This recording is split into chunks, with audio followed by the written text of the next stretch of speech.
Okay, we're live. If you are here and you're watching, could you let me know if you can see my screen share? I want to get right into it because we have a lot to cover on this topic. And my goal with this group is to also cover a variety of topics relating to women's health, hormones, digestion, metabolism.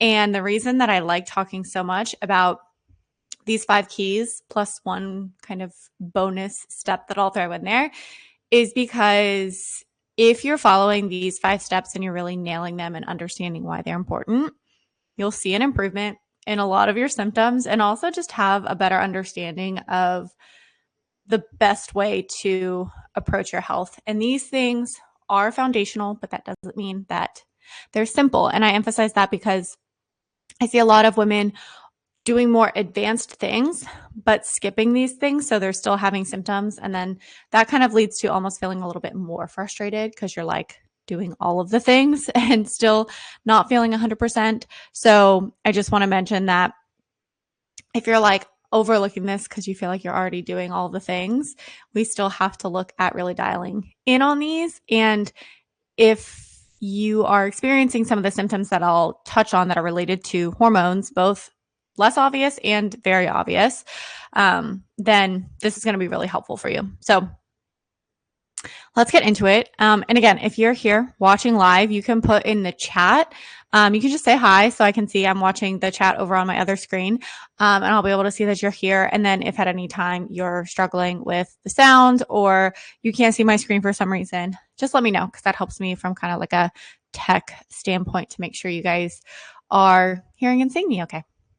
All right, let's get into it. So we're talking about the 5 keys to balanced hormones, and this is kind of the framework that I like to follow for supporting hormones with a root cause approach, and we're going to talk about exactly what that means without doing any sort of restrictive diets, elimination diets, or taking loads and loads of supplements, because I see a lot of women do that. And again, we're not getting the long-term results that we want because we're skipping some of these things. So a little bit about what we're going to cover. First, we're going to go over assessing. So how to assess your hormones and understand what's actually off in the first place. It is so helpful to actually understand what we're trying to work on improving. The phrase or the term hormone imbalances gets thrown around a lot without actually understanding what we're even talking about. And then, of course, there's a lot of kind of like trendy things thrown out there around, cortisol and blood sugar and thyroid. So we're going to get really clear on what all of that means. And I always say that what gets measured gets managed. And that's why we use some of the assessment tools that we like to use in our practice. Secondly, we're going to talk about some of the challenges. So reasons for hormone imbalances, where they're actually coming from, and common issues that women run into whenever trying to balance them. And then we're going to get into the actual strategy. So I'm going to go over the 5 steps for supporting your hormones. Also, I'm going to touch on some adjustments to consider based on your cycle. And then also we're going to talk about gut health, which is kind of your bonus step because that is your hormone BFF. Even if you don't have obvious digestive issues, you have to support your gut in order to have healthy hormones, whether that's sex hormones, thyroid hormones, stress hormones, it all matters and ties back to the gut. The other thing that I do want to mention, and I'll go into more details at the end, is I'm hosting a workshop next week on July 9th, which is a Tuesday. And there will be a recording of this in case you cannot make it live, but it is at 11 a.m. Central Time. And I'm going to be going deeper into the nutrition foundations, a few of which I'll touch on in this little mini workshop, but I'm going to go deeper into them and actually give you resources so you can implement it and start following it on your own. And I'll share more about some of the other things that you're going to get with this workshop as well, like a PMS toolkit. I'm thinking about throwing another couple bonuses in there around troubleshooting fat loss and things like that. So stay tuned for more details on that. And then I will put the link if you have to hop off early. And you're coming back to watch the replay. The link will be in the section below this video. I was going to say comment section. I don't know what the section actually is, but it'll be below this video. Okay, so who is this mini workshop for? If you feel like you eat pretty healthy and you work out, but you still don't feel 100%, most of the women who come to us are already doing a lot of things. They're kind of the healthiest person they know, or they know what they should be doing, and maybe they're doing it, maybe they're not doing it, but they're pretty healthy already. If you struggle with low energy, bloating, and period problems, if you have been to your doctor and they've told you that everything, quote unquote, looks fine, but you're like, I don't feel fine. If you've tried supplements and you've gone kind of that route where you're doing all the things you see on Instagram, and then also maybe you've tried medications, maybe you've done different recommendations from your doctor, but you're still like, this doesn't feel right and I don't really want to be on medication long term. If you've tried elimination diets, maybe you've gone low carb, or you've tried counting calories, counting macros, really paying attention to what you're eating. And if you also are somebody who wants answers for your symptoms, you want to understand why they're happening in the first place. My favorite client to work with, and some of our clients who get the best results, are curious. They're like, I want to know why this is happening in the first place, not just having somebody say, do XYZ, although that is important to put you in the right direction. You actually kind of understand what's going on with your body and why things are happening. And everything starts to click, and you're like, oh, this actually makes a lot of sense why this is coming up. Also, if you want help actually putting all of the pieces together with your health, and you're also somebody who wants a targeted plan, not just cookie cutter recommendations. And if you've been trying those cookie cutter recommendations, kind of jumping from one thing to the next without having a more customized, personalized approach, that could also be, keeping you stuck and probably wasting more time than you actually need to. So let's talk about first why are hormone issues so common. I think it's more obvious because with social media, like everybody and their sister is talking about hormones. But also, there's a reason why it's so common now, especially with this generation. And I think it's going to get even worse with future generations. And I'm not going to go too deep into each one of these, but I want to just share kind of my thoughts on why they're so common. So one is there's so much conflicting nutrition advice. If you ask somebody what they consider to be healthy, it varies from person to person in definition. There's also, again, everybody talking about what to do, what not to do. There's a lot of like dogmatic approaches out there too that make it even more confusing. And I'm going to clear some of this up in the Nutrition for Hormones workshop that I'll reference a few times here. But I'm going to actually kind of give you a framework or a way to figure out what is legitimate versus like what actually makes sense for your female physiology versus what is just kind of like fluff and poor nutrition advice. Number two is there is a huge lack of nutrition research on women.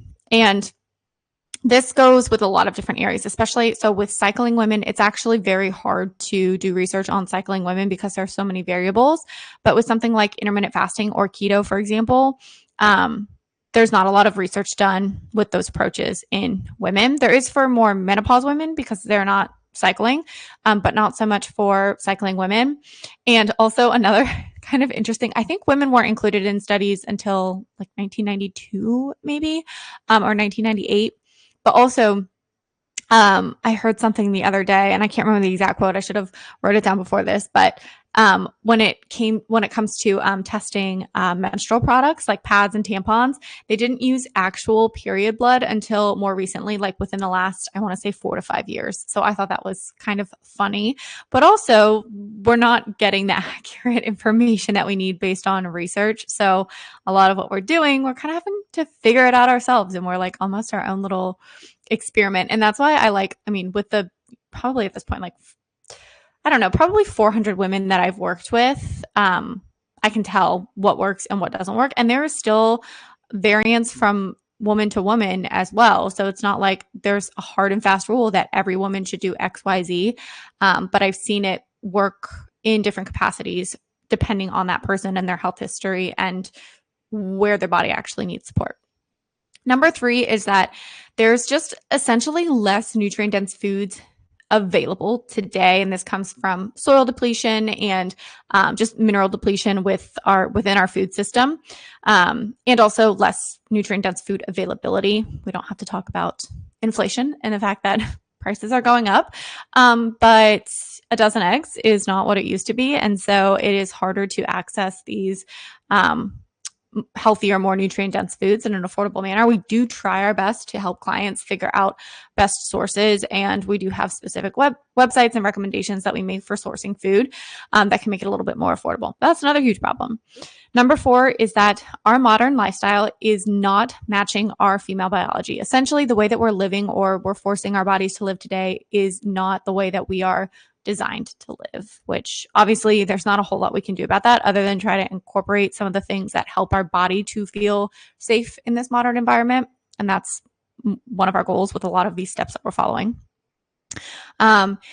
Just as an example, right? We're not meant to wake up, have blue artificial light from our phone in our face first thing in the morning. We're not meant to be stimulated as often as we are. We're not meant to, even just raising kids by ourselves, we're not meant to go from one thing to the next to the next. We're not meant to sit at a desk for 5 hours of the day, etc. So, number 5 is there's a lot of focus when it comes to just, I think, health in general, not even women's health and hormones, but with any health concern, there's a lot of focus on suppressing symptoms instead of figuring out what causes them. And this is the difference between band-aid approaches versus root cause approaches. And I'm going to touch on that a little bit more. But as an example, if we're suppressing symptoms, we're going to I'll use a very basic health example. If we're suppressing symptoms, we're going to give you some ibuprofen for your headache versus figuring out, why do you have headaches in the first place? Are you dehydrated? Are you maybe in your late luteal phase leading up to your period? Hormones are dropping. Do you have excess estrogen, which can drive up migraines and headaches during ovulation? Lots of things that could be causing them. Are there mineral deficiencies happening? Blood sugar imbalances. There are so many reasons we can have headaches, but suppressing symptoms would be just taking medication to suppress it.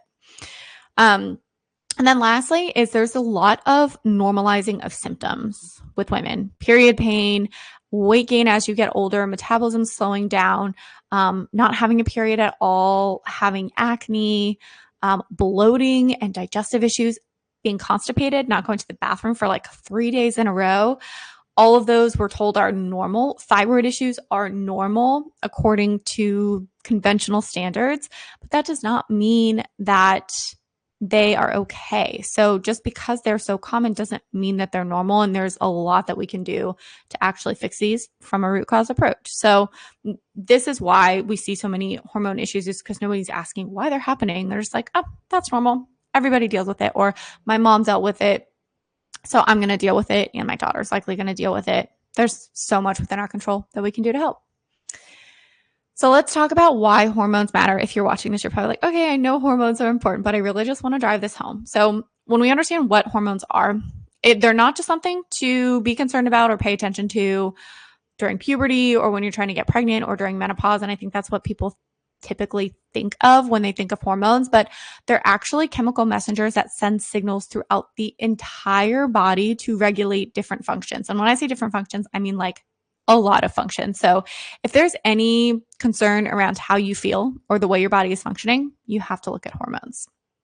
And we have a lot of hormones. The ones that I really like to focus on are insulin, which regulates blood sugar, cortisol, which is kind of more popular now. It's your stress hormone. It responds whenever you're in that fight or flight state. Your thyroid hormones, which regulate your metabolic rate. And then we have sex hormones like estrogen, progesterone, and testosterone. We also have hunger hormones like ghrelin and leptin. And then melatonin, which is more of that relaxing kind of sleep hormone. And it works in opposition to cortisol. So all of these hormones are relevant. And what they do is regulate different systems of the body. So metabolism and energy production, gut health and digestion, fertility, even your bone health, your brain health, your mood, your cardiovascular health.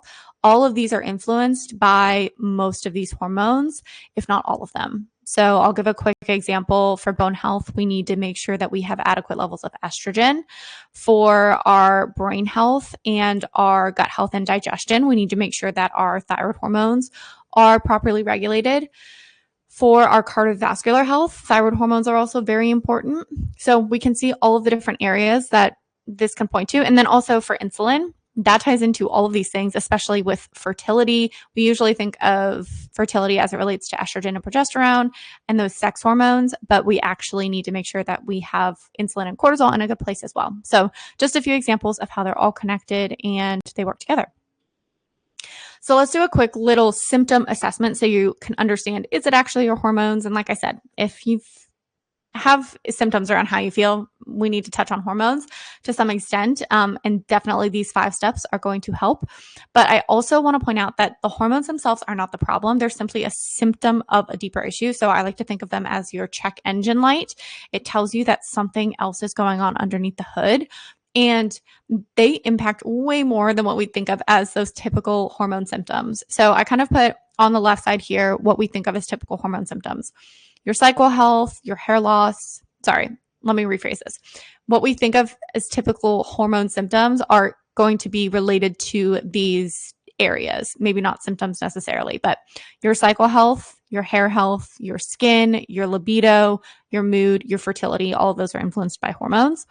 And then also your energy, your digestion, your weight, your sleep, your mood, if you feel more anxious, your brain health. And I'll also add to this your hunger signals as well. Either on one end you have cravings or on the other end you don't have any appetite. All those things are going to be related to hormones. So let's do a little cycle health 101. I'm going to go deeper into this in next week's workshop, and I'm going to actually give you a guide to help you understand how to track this accurately, not using a predictor app or just looking at your calendar. There's a more accurate, better way to do it.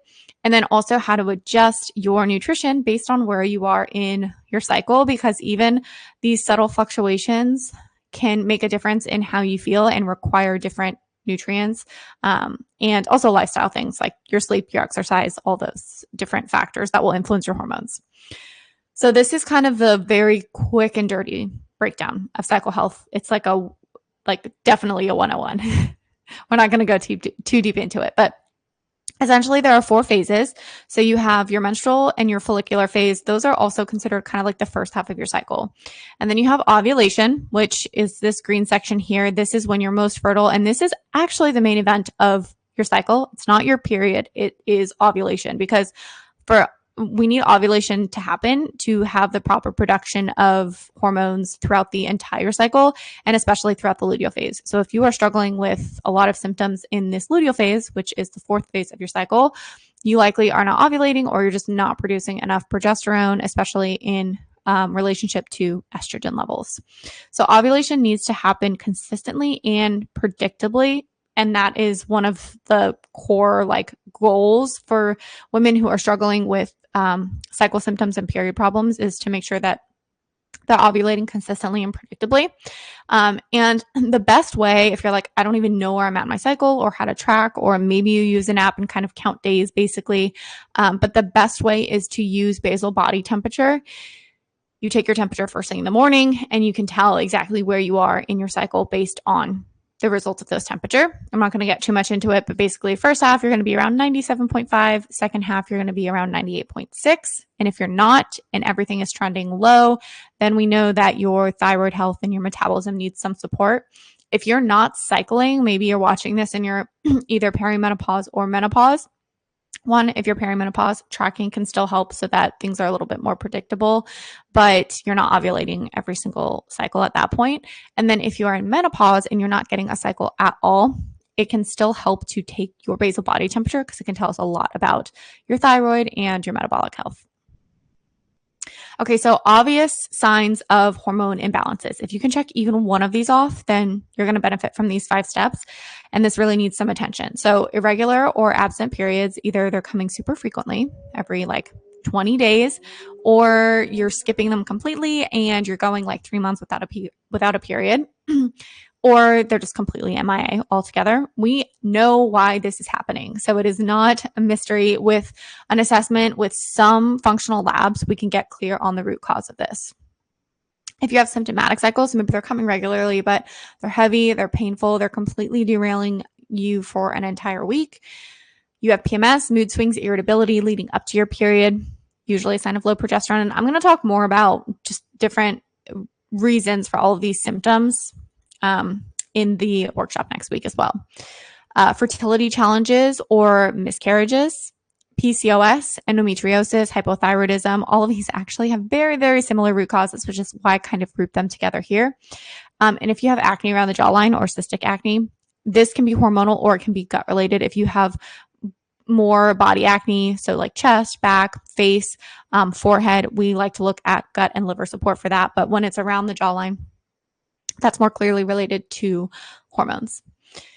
And then some less obvious symptoms. So things we don't necessarily associate with hormone imbalances, but they can be improved when we work on supporting hormones. So fatigue and low energy, headaches and migraines, if you cannot lose weight and you're in a calorie deficit, constipation, bloating, diarrhea, if you get lightheaded or you get nauseous, and I see this a lot for women when they're working out, hint, hint, it goes back to low blood sugar and low minerals. And then if you have cravings, or on the other end, lack of hunger, and no appetite, especially first thing in the morning. That's a sign of a sluggish metabolism and sluggish thyroid hormones. So I want to touch on these two different approaches. I mentioned this at the beginning, but we have the Band-Aid approach, which covers up symptoms. And then we have the root cause approach, which asks why they're happening. And this is our goal. And I say root cause a lot, but this is essentially what it means. We're asking, why is that happening? What is the root cause of these symptoms? So as a few examples, say the problem is that your periods are absent or irregular. The Band-Aid approach or conventional approach, if you go to your doctor, they might run some labs, but they'll likely put you on birth control, which doesn't give you a true period. It actually shuts down ovulation and shuts down all of your hormones. And then it will give you a withdrawal bleed if you are choosing to take that placebo pill. But that's not fixing the fact that you don't have a period in the first place. And having healthy ovulation every single month is so important for overall health. I mentioned all those things that are related to hormones, like your mood, your energy, your digestion, your bone health. So if we're not having those naturally fluctuating hormones every month, it can lead to other health issues. It goes beyond just wanting to get pregnant. And then the root cause approach to this would be asking, why is it happening? So an example that we see often is that you're not ovulating, and this could be due to multiple factors, but it could be due to insulin resistance, which is tied to blood sugar imbalances. It could be due to stressors. It could be due to inflammation. It could be due to mineral imbalances. So we can get clear, and sometimes it's a combo of these things, which is why it's not just one supplement or one quick fix that makes everything better. There can be multiple root causes. Another example is if you have PMS and heavy or painful periods. So you're getting your period, but it's super symptomatic. The Band-Aid approach would be taking birth control or maybe metformin, especially if they suspect that you have PCOS. But the root cause approach would be looking at, do you have excess estrogen? Do you have poor gut health? There's a connection between your gut microbiome and recycling of estrogen that can lead to heavier periods. Do you have low progesterone due to stress, vitamin deficiencies, mineral imbalances, poor digestion, lots of things. So we can assess and figure out and pinpoint where this is coming from. So to kind of like put a nice little bow on all of this, the way that I like to explain it is that your hormone symptoms aren't the problem, but they're telling you that there's a problem. So think about all of the branches and leaves on a tree as like the actual symptoms versus the roots of the tree, what's growing underneath the surface that we cannot see. Those are the root causes. And when we look at root causes as it relates to hormones, there's a lot to explore. Blood sugar, gut health, detoxification, stress, vitamins, minerals, sleep, movement, nervous system, environmental toxins, all of these things influence your hormones. This is what we really get into with clients and within the Well Nourished program, because we're not actually looking at treating the hormones or trying to manipulate hormones in isolation. We're looking at what's influencing those hormones. And this is where nutrition and lifestyle and supplement support can be really helpful, and just understanding what to do and what will give you the biggest bang for your buck. So essentially, you're focusing on your root causes, and that saves you a lot of time and energy and money in the long run. So how do we actually assess hormones with this more root cause approach? So we like to look at health history with clients and really figure out what I call what got you here. So what are potential triggers, and also what are current habits and symptoms that you're experiencing. So we collect a lot of data just with the health history and symptoms alone and kind of build up that roadmap of, for some women, it's going all the way back to when they were a kid. They took a lot of antibiotics that influenced their gut health. And then whenever they got their first period, it was super heavy and painful and irregular, and then they were put on birth control right away, just as one example. But we can look at all those things that have kind of added up to got you to where you are today, where your symptoms are no longer just whispers. They're like yelling in your face, telling you that you don't feel good. And then we also like to use data. So we use functional labs, we use blood labs, and then we have 3 functional labs that we like to use. We don't use these for all clients right from the get-go. Functional labs with blood work can actually tell us a lot if we know what we're looking for. At a regular doctor's appointment, they'll usually do very, very basic labs. They won't dig deeper. So that's why we like to dig a little bit deeper and look at things that might be out of optimal range, and then also get some additional markers that influence your hormones. They're not your hormones specifically, but they're going to influence your hormones. And then the HTMA test is our hair tissue mineral analysis that we like to use, and it gives us better insight into the nutrient status of your body. GI map is for gut health and digestion. looking at those different markers that, again, will still influence your hormones. And then Dutch test, which this is funny because it's the one that a lot of people think of when it comes to hormones because it's measuring estrogen, progesterone, cortisol. But that's actually the last one we look at because we need to make sure that markers with these other 3 labs are actually dialed in first. But the Dutch test can be really helpful for telling us what is specifically out of balance, and it can definitely help to give a more targeted approach. And then the other thing that we like to use to assess is cycle tracking. And actually, this is something we're never taught in school. We're not taught about it in sex ed. And there's not a lot of education around how to accurately track your cycle. It's not just using a predictor app or like a period app. We actually need to use basal body temperature. And when we understand how to track this and really be in tune with all of the different symptoms related to our hormones, then this can tell us a lot about what's going on from a cyclical standpoint, and we can start to make connections with symptoms. So, for example, if we're having a really hard time falling asleep, or maybe we're waking up between 2 and 3 a.m., and we can pinpoint that that's happening in our late luteal phase, and that's when we should have also adjusted our macronutrients and our calories a little bit to eat more. We didn't do that, we're not sleeping well, then we can connect those things. Another example would be if you're experiencing symptoms around ovulation and you have more headaches, or that's when you actually notice you get skin rashes and things like that, we can connect it to your cycle.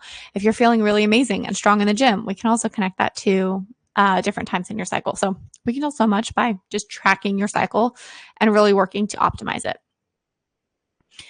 Okay, so let's talk about, and I am going to get into the 5 steps in just a second, but I feel like all of this needs a little bit of context because we're not taught these things. And we see like these Instagram posts or reels that are like your morning routine for healthy hormones, but like, what are we actually trying to balance out here? What are we doing? So I like to really dial in on the fact that hormones do not work in isolation. We have what's called the hormonal hierarchy, and we need to work on the right things in the right order. So I'll give you an example of what not to do. If you have imbalances with your sex hormones, you've clearly pinpointed that. You know that you have excess estrogen, low progesterone. We actually need to look upstream. We need to check in on the health of your thyroid hormones. This also goes for anybody who is challenged with getting pregnant or staying pregnant. We have to look upstream at those thyroid hormones. And then even before that, we need to look at cortisol and insulin. And this is where it really, really all begins and why we talk about stress and blood sugar balance so much as it relates to hormones, because they will have a downstream effect on these other hormones. So you can screenshot this if you want to. You don't need to understand all the ins and outs of these hormones, but you do need to know how they're affecting the way you feel in the body. And that can make it much easier in deciding what to actually focus on and what approach to take. The other thing that I want to highlight is that hormone production starts in the brain. So that is important as well. I'm not going to get too much into the nitty gritty of all of that, but we do have the HPA axis, and that influences all of your other hormones downstream, but it starts with the brain. So what influences hormone production? This kind of goes back to looking at what's actually going to influence your root causes. So we look at food, exercise, sleep, stress, thoughts, lifestyle, and even medications. All of these things, and this could be previous medications as well as current medications, these are going to influence your hormone production. A few examples I'll give at this too. If you're on like an SSRI, or if you are on birth control, or if you maybe take a steroid medication for like skin or something like that, those medications will influence your hormone production and your mineral status, which I'll get into in a second.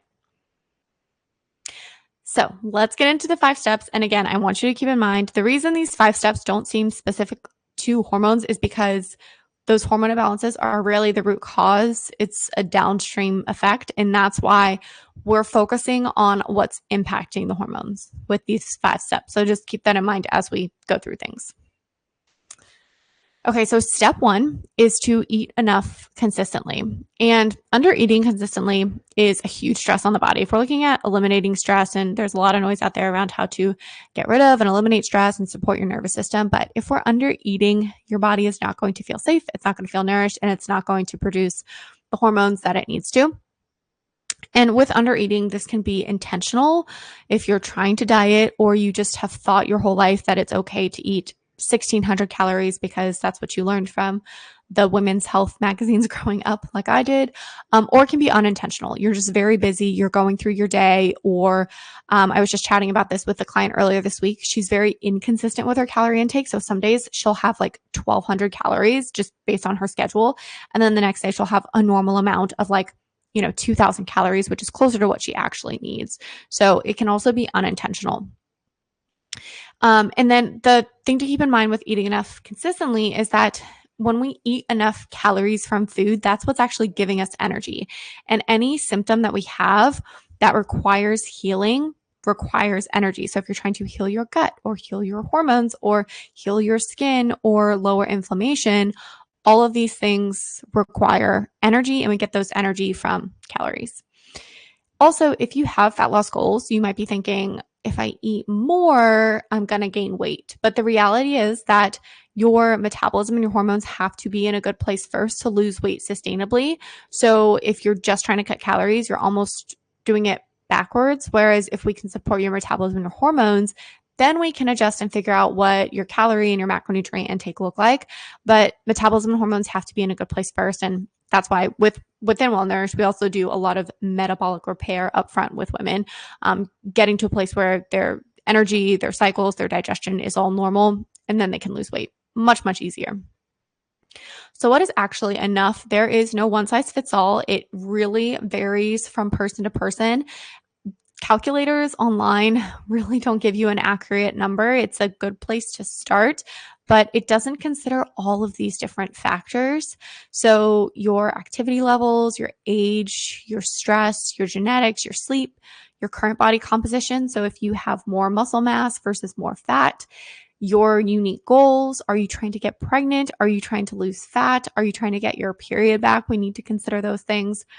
Your diet history. So if you have a lot of diet history or you've cut calories a lot in the past, maybe you've gone to more extremes with low carb or keto, maybe you've done bodybuilding, that's going to influence your current needs as well. The status of your hormones, your environment, your mineral status, your gut health. I'm going to talk about those things in a minute. All these things influence how many calories you need, and these things can also vary on a day-to-day basis. So keeping that in mind. If you have a night of poor sleep, you'll likely need more calories the next day versus if you're sleeping really, really well, your calorie intake can stay more consistent. So as a general ballpark, most women need between 1,800 and 2,500 calories a day. And again, that's like big ballpark estimate. You definitely need to figure that out. Something I will go over in the workshop next week is how to find your calorie sweet spot and actually estimating your calorie needs. This is one of the worksheets that we use in Well Nourished and with clients to help them figure out where they currently stand with their calorie intake. And some people already know because they've been trying to diet and they've been counting calories for so long, but also figuring out how many calories your body actually needs and being able to adjust to that appropriately. We also, when it comes to eating enough, we want to assess both quantity and quality. So some people will say, well, I'm definitely eating enough. And it's because they're snacking on a lot of like very calorically dense nuts, or they're maybe under eating during the day and then overeating at night, and they're eating super like hyper palatable foods. But that would still be considered under eating because they're lacking in the actual quality. So with quantity, again, we're looking at calorie intake, and also the balance of macronutrients, protein, carbs, and fats. And then with quality, we're looking at, are those calories and macronutrients paired with actual vitamins and minerals that we need for hormone production and regulation. So you can be eating enough calories, but maybe you're not getting enough vitamin A, or you're not actually getting adequate potassium and sodium that you need for healthy hormone production and adrenal health. So just keep that in mind. You can be under eating if you feel like I'm still eating enough calories, but you're still considered under eating if you're lacking those key vitamins and minerals. Okay, step number 2 is balancing blood sugar. So some quick symptoms of signs that you're on the blood sugar roller coaster would be feeling tired after meals, waking up at 2 a.m., getting hangry if you go a long time without eating, or maybe even every 2 hours, cravings for sugar and carbs. If you ever said, I have no willpower, or I have no discipline, or you feel like you can't be around certain foods, or you're like, I have a sweet tooth, feeling nauseous, that's a sign of low blood sugar. And then also feeling anxious and stressed and reactive and just unable to handle things. It's not you, it's your blood sugar. So these are some of the common signs and symptoms. And there's definitely more. I'm going to talk about how this affects other areas as well. But what we want to do is kind of avoid this blood sugar roller coaster. So if you're experiencing these high highs followed by these low lows, you're going to have cravings, you're going to have fatigue, you're going to have headaches, you're going to feel super irritable. And it also is just a stressor on the body. What we do want to do is adjust our meals and really dial in on balancing blood sugar to stay in this little kind of like low rolling hills here in this green area. So that is the goal. And the other thing that I want to point out is how blood sugar relates to cortisol, your stress hormone. I see this all the time where people aren't eating a lot of sugar and you wouldn't think that they have blood sugar issues, but because they also deal with stressors, maybe it's the stress of going long periods of time without eating or not sleeping enough or staying up late, they actually have blood sugar issues. So, and it goes both ways. So when blood sugar drops, like at 2 a.m., if your blood sugar is dropping, then your cortisol will increase, and that's why you wake up and you feel wide awake. We also see this a lot with people fasting, and so they're maybe working out, their blood sugar drops during the workout, and then this increases cortisol. And then after this too, we have this other rise in blood sugar. So this is where it really continues, where blood sugar drops, cortisol releases, that gets blood sugar back up as a kind of survival mechanism. And then that triggers the release of insulin. And over time, if we have a lot of insulin floating around, that's going to lead to insulin resistance, which then leads to a lot of hormone related symptoms: PMS, PCOS, acne, stubborn weight, chronic fatigue. Those are the big ones that I see related to blood sugar imbalances and hormones. More stress in the body also causes then digestive issues and chronic inflammation. So it goes even beyond those hormone symptoms here. We can have more issues downstream. So this is the worst combo, that high cortisol plus high insulin, and we can do a lot to actually make sure that those are staying balanced. So what does blood sugar balance actually look like? When you have stable blood sugar, you're going to feel like all of these things are checking out. And that's why it's not a matter of eliminating more foods or restricting dairy or taking more supplements or working out more or whatever, doing all of the things to support hormones. We actually just need to start by supporting blood sugar, and that will help with stable energy, less cravings, balanced hormones, stable mood. It improves your cortisol levels and your stress response, and also easier fat loss. So blood sugar balance is a prerequisite to sustainable fat loss. And I'm going to talk more about balancing blood sugar in the workshop next week. So a great place to start is with protein, carbs, fat, fiber, building this out with your meals. And I'm going to give you actual examples of what that looks like in the workshop next week. And then I'm also going to go more in depth with sources of protein, sources of carbs, sources of fats, and also how much you actually need at a bare minimum, and then how to customize that.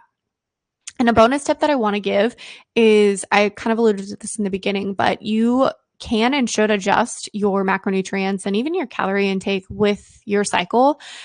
So whenever we have more estrogen in the first phase of our cycle, you're going to have better carb tolerance.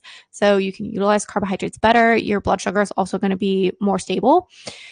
And then the second half, with higher progesterone and lower estrogen, you actually have better fat utilization and less tolerance to carbohydrates, which can also lead to more cravings and riding the blood sugar roller coaster and having all those PMS symptoms. So we can make adjustments here with calories and macronutrients that can really, really help to support our mood, our energy, our body composition, our workout performance all month long. And we're not like feeling great the first half and then really crappy the second half.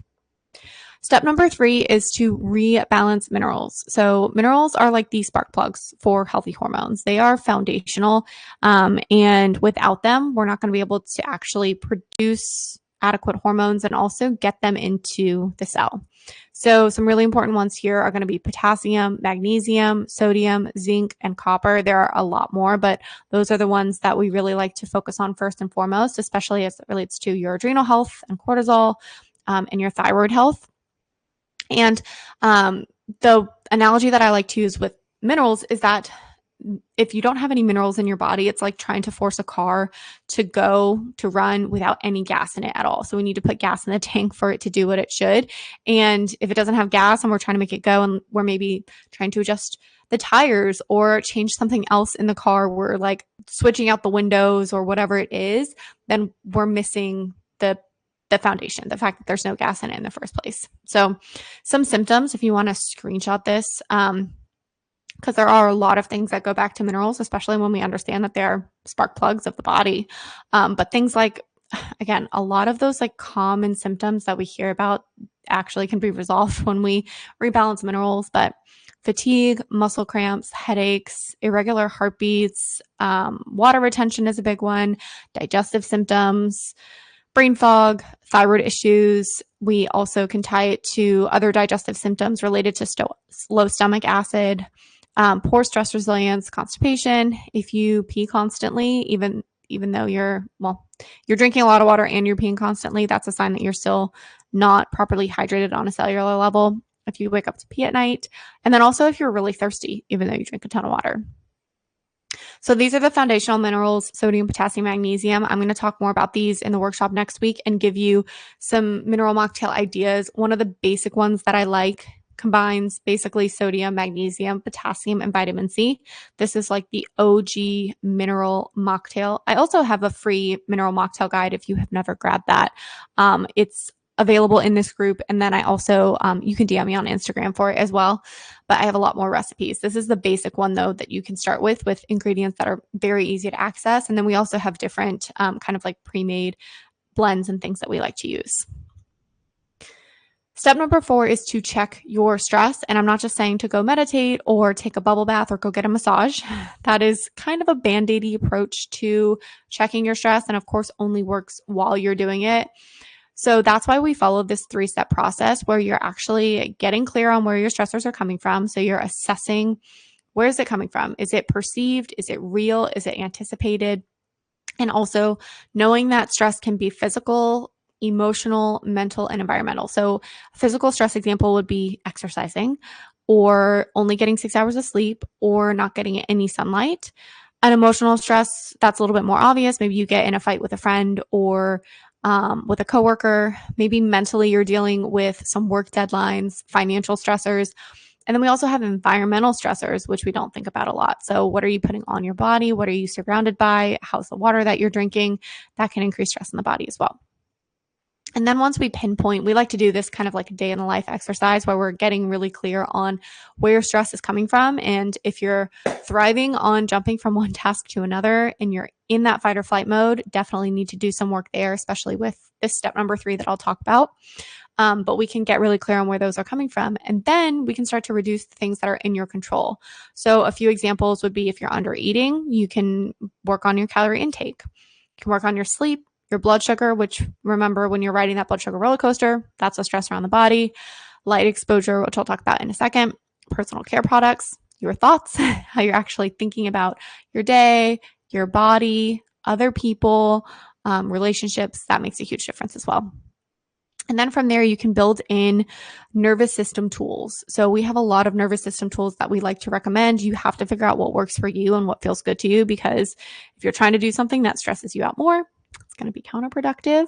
But some really easy ones that I feel like work well across the board for the most part, depending on where you live, obviously, is getting outside in nature, even just going barefoot into the grass. Cold showers, the end of your shower, just do like 3 minutes of cold. I wouldn't recommend doing too long or like going for cold plunges, especially if you have more dysregulated nervous system. Meditation, breathwork, journaling, anything that helps you to feel calm and grounded. Extra minerals, so that's physically adding something in.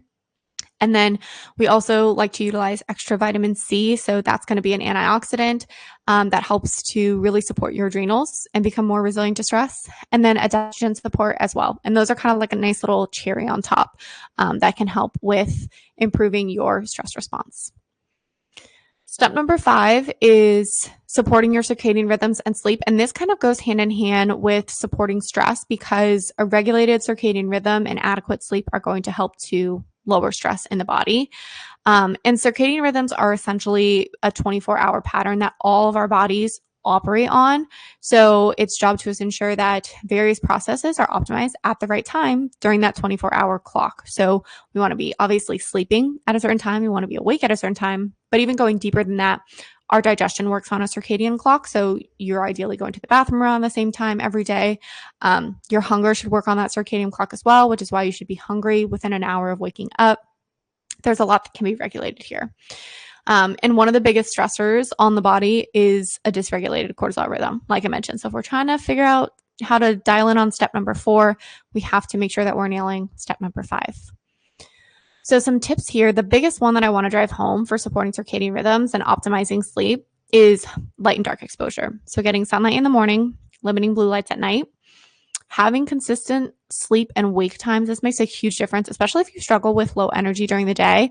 If you're waking up at different times every morning, that's going to influence your energy. Even if you sleep more, you're sleeping like 9 hours and you wake up at a different time, you'll likely feel more tired, almost like a jet lag sort of feeling. Consistent meal times during the day, that's super important. And I'm going to go over meal timing more in depth in next week's workshop. And then working on your cortisol rhythms. So we want to work so that our cortisol rhythms are highest in the morning and lowest at night. I mentioned earlier that works in opposition with melatonin. So that alone is going to help to make sure that you're falling asleep and you're staying asleep. And this is just kind of like a quick little checklist. This actually comes with, it's more detailed, obviously, as one of the bonuses for registration for the workshop next week. But having this as like your morning and afternoon and evening checklist for supporting circadian rhythms. I'm not going to read through all of these, but it really helps to support that light and dark exposure and also gets more into meal timing and also workout timing as well, because that's all going to influence cortisol levels. And then the last bonus step that I want to mention, because we can't talk about healthy hormones without talking about healthy gut and just overall good digestion. You don't have to have obvious digestive symptoms to need to support this. It is important no matter what, because it influences so much in the body, not only with your sex hormones and with estrogen metabolism, but also with your thyroid health, your skin health, your immune health. Lots of things rely on the health of your gut. So we need to make sure that we're absorbing minerals properly, absorbing vitamins properly, breaking down our protein and our fat well so that we can get things like vitamin A and vitamin D and amino acids, which are all required for hormones. Elimination is also important. So regular daily bowel movements every single day, 1 to 3 times a day, is a non-negotiable for healthy hormones and for healthy periods. And I say this a lot, it's not a coincidence that you're going to the bathroom every 3 days and you also have a lot of period problems, heavy periods, cramping, irregular cycles. And then overall regulation, it's important for regulation of hormones. So the bacteria in the gut actually helps to break down certain hormones and convert certain hormones like your thyroid hormones. So we need it for a lot of reasons. And we can see just all of the things that encompass or are related to the health of your gut. We also like to use the GI map test. I mentioned this before for kind of the assessment phase, but it can help with actually figuring out what is out of balance when it comes to different gut bacteria and digestive markers. And then to actually dial in on digestion and supporting your gut health, we like to focus on 3 key areas, including your mealtime habits, and that will get you to about 90% improvement with gut symptoms. Supporting daily bowel movements is really important. And then using some targeted supplementation, again, based on what's actually going on with your gut. Okay, so putting it all together, these are kind of like the 5 pillars. These aren't the 5 steps that we just went over, but these are, well, in a way, they kind of do overlap. But these are the 5 pillars and kind of the order in which to work on actually supporting your hormones and looking at what is influencing your hormones, understanding that they are just the check engine light. So we start with that root cause assessment. And then from there, we move into the nourishing nutrition foundations, as I like to call them. And that includes blood sugar balance, eating enough calories, and rebalancing minerals. This step 2 is what we'll talk about in the workshop.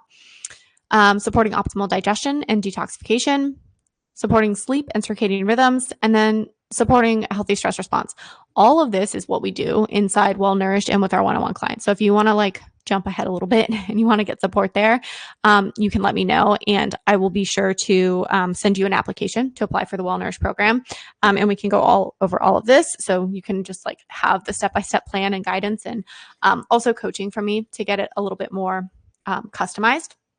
And then what we're going to do in next week's workshop is go over the nourishing nutrition foundations. So essentially, what we're going to be doing is going over the strategies that we use to help our clients with hormone-related symptoms, most obviously, but also I just want to reiterate that this does include symptoms around cravings and increasing your energy levels, getting rid of PMS and regulating your cycle, reducing bloating and stubborn weight, and also not having to stress about food anymore and not stress about your health.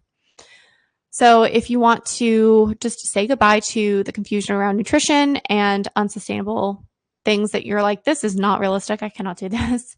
If you're feeling frustrated when you go to your doctor and you're not getting any answers that you hope for, if you have irregular and unpredictable periods, PMS, mood swings, fatigue, a lot of what we talked about, and if you have bloating and stubborn weight, that's another thing that we're really going to get into.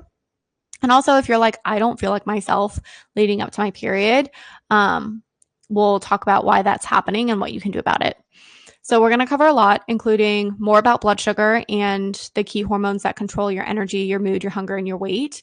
I'm going to give you exactly what, when, and how to eat, and you'll get a guide that will help you implement this for yourself. And then we're going to go over this 3-step framework. I want to highlight this because this is going to teach you blood sugar balance, eating adequate calories, and rebalancing minerals. And then, of course, how to actually build your meals in a way that feels satisfying and enjoyable and balances your hormones. You'll also get some guides. So it's not just the workshop. You're going to get kind of almost like a hormone bundle in a way. So you'll have this Nutrition for Healthy Hormones guide. You'll get an ultimate guide to tracking your cycle so you can understand what to do there and make connections with your symptoms. And then also a PMS toolkit. This is available for anybody who signs up before July 3rd. So that's kind of like a bonus checklist that you'll get if you experience PMS. All right. So that is it. Thank you for watching all of this and staying till the end. And if you have any questions as you're watching this replay, feel free to pop them in the chat box. I'm happy to come back and answer anything. And I'll also drop the link below to register for the workshop next week. If you have any questions on that too, you can just comment below or feel free to DM me on Instagram at Meg Crozier NTP. And I'm happy to answer any questions that you have there. So I hope this was helpful for you and you have some great steps to get started in supporting your hormones. And I will see you next time. Bye.